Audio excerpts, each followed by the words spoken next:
قیامت کے دن سب سے پہلا سوال اسی کے بارے میں ہوگا. سب سے پہلا سوال اول ما یحاسب به یوم القیامہ الصلاۃ. اللہ کے رسول صلی اللہ علیہ وسلم نے فرمایا جو بھی بندہ آئے گا سب سے پہلے اس سے پوچھا جائے گا کہ نماز کا حساب کتاب کیا ہے. نماز کا محاسبہ کیا جائے گا, اس سے پوچھا جائے گا کہ زندگی کہاں تم نے کھپائی ہے, اذانیں ہوئی مسجد کے اندر حاضری دی یا نہیں دی. آج ہم لوگ نمازیں یوں ہی بڑھا دیتے, اذان ہو رہی ہے, کانوں میں آواز بھی آ رہی ہے, سمجھ بھی آ رہا ہے کہ ہاں ظہر کی اذان ہے, سمجھ بھی آ رہا ہے کہ ہاں عصر کی اذان ہے, سمجھ آ رہا ہے کہ ہاں مغرب کی اذان ہو رہی ہے, لیکن اپنے کاروبار میں اتنے مست کے بھول جاتے ہیں, چھوڑ دیتے ہیں. حضرت عبداللہ ابن ام مکتوم رضی اللہ تعالیٰ عنہ ساری زندگی اللہ کے رسول صلی اللہ علیہ وسلم کی پیچھے نماز پڑھی.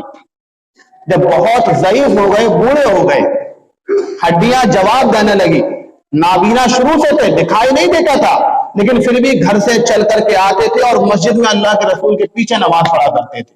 جب ہڈیاں بالکل کمزور ہو گئی, چلنے میں ہلنے لگے, کپکپانے لگے, تو ایک دن اللہ کے رسول صلی اللہ علیہ وسلم کے پاس آئے, کہنے لگے اللہ کے رسول صلی اللہ علیہ وسلم اب وہ ہڈیاں جواب دینے لگی ہیں, جسم کے اندر لرزہ رہنے لگا ہے, کپکپاہٹ رہنے لگی ہے, ڈر لگتا ہے کہ میں کہیں گر نہ جاؤں.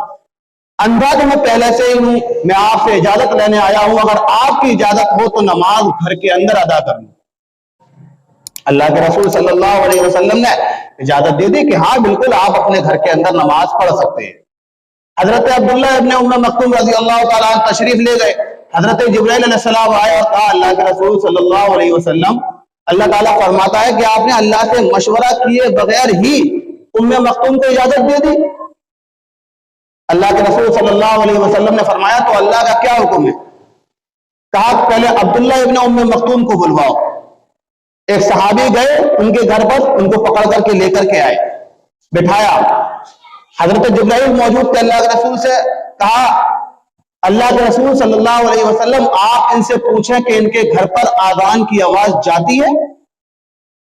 اللہ کے رسول نے پوچھا ام مکتوم کہ تمہارے گھر پر مسجد میں جو اذان ہوتی ہے اس کی آواز پہنچتی ہے, تم سنتے ہو؟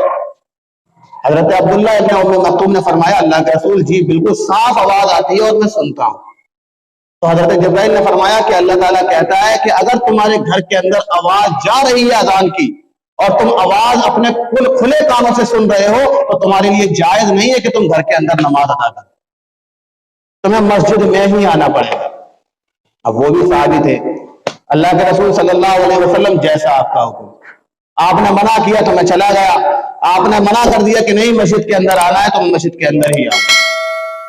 یہ صحاباؤں کا عمل تھا, نماز سے یہ محبت تھی, اور اللہ کے رسول صلی اللہ علیہ وسلم کے حکموں کا اتنا پاس و لحاظ تھا کہ اگر کہا بیٹھ جاؤ تو بیٹھ گئے, کھڑے ہو جاؤ تو کھڑے ہو, یہ نہیں پوچھا کہ بیٹھنا کیوں ہے, کھڑا کیوں ہونا ہے. اللہ کے رسول صلی اللہ علیہ وسلم کا فرمان نماز میری آنکھوں کی ٹھنڈک ہے, اب جو چاہتا ہے کہ میری آنکھوں کو ٹھنڈا کرے تو وہ نماز پڑھے. ہم میں سے کتنے ہیں جو اللہ کے رسول صلی اللہ علیہ وسلم کی آنکھوں کو ٹھنڈا کرنے کی نیت سے نماز پڑھتے ہیں؟ ہم میں سے آگے وہ ہے جو صرف اس لیے نماز پڑھتے ہیں کہ کہیں معاشرے میں ہمیں برا بھلا نہ کہا جائے, لوگ ہم پر انگلیاں نہ اٹھائیں کہ اس کا گھر مسجد کے برابر میں ہے, اذان آتی ہے لیکن یہ نماز پڑھنے نہیں جاتا, اس لیے چلے آتے ہیں نماز پڑھنے کے. میں نماز پڑھنے والوں پر تنقید نہیں کر رہا ہوں, چلو پھر بھی وہ آتے ہیں, ان کی نیت وہ جانے اللہ جانے, لیکن افسوس تو ان لوگوں پر ہے کہ جن کے کانوں میں اذان کی آواز جاتی ہے اور نمازیں یوں ہی چھوڑ دیتے ہیں.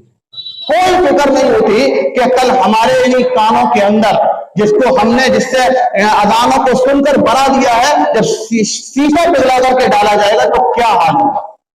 آج اگر تھوڑی سی کسی چیز کی آواز لاؤڈ کر دی جائے, تیز کر دی جائے, تو کان کے پردے ہلنے لگتے ہیں. ذرا سوچو اس منظر کو, جب شیشہ پگھلایا جائے گا اور انہی کانوں میں اڈیل دیا جائے گا, انہی کانوں میں کہ تم نے اذانوں کو بڑھایا ہے تو اب اپنے کانوں کے عذاب کا مزہ چکھو, نہیں سوچتے ہم لوگ.